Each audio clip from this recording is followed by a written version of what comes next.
আরে বন্ধু, কালকে তো স্যার বললো না ও থেকে ও পর্যন্ত বাক্য তৈরি করে লিখে নিয়ে আসতে।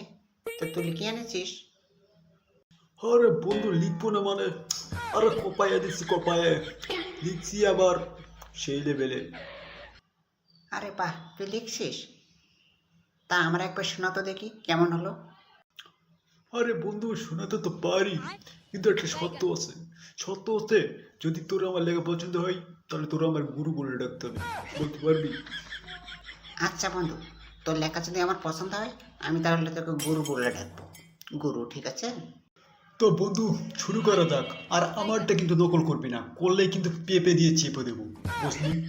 তো শোন, ওতে অনেক দিন আগের কথা। আমি ছিলাম ছোট, রস্যইতে ইয়া বড় গাছে উঠলাম, দীর্ঘইতে ঈগল দেখে ইঁদুর ভেবে, রস্যুতে উঠতে উঠতে এসে নিয়ে গেল উপরে,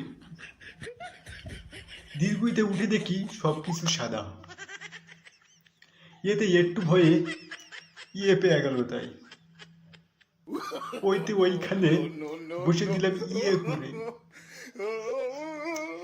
ওতে ও গেল রেগে, ওতে ওষুধ খেতে বলে নিচে গেল ফেলে।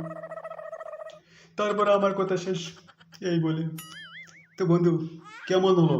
এবার তো বলবি আমি গুরু। বন্ধু, বন্ধু তুই কি শোনালি বন্ধু? বন্ধু আমার মাথা উঠতেছে। বন্ধু, তোকে তো আমার গরু না রে, তোরে গুরু বলবো কেন?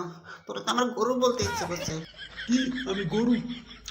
ওরে শালা, তোর এমন চলটি গতি হয়ে যাবে কালা, যা ভাগ ওখান থেকে।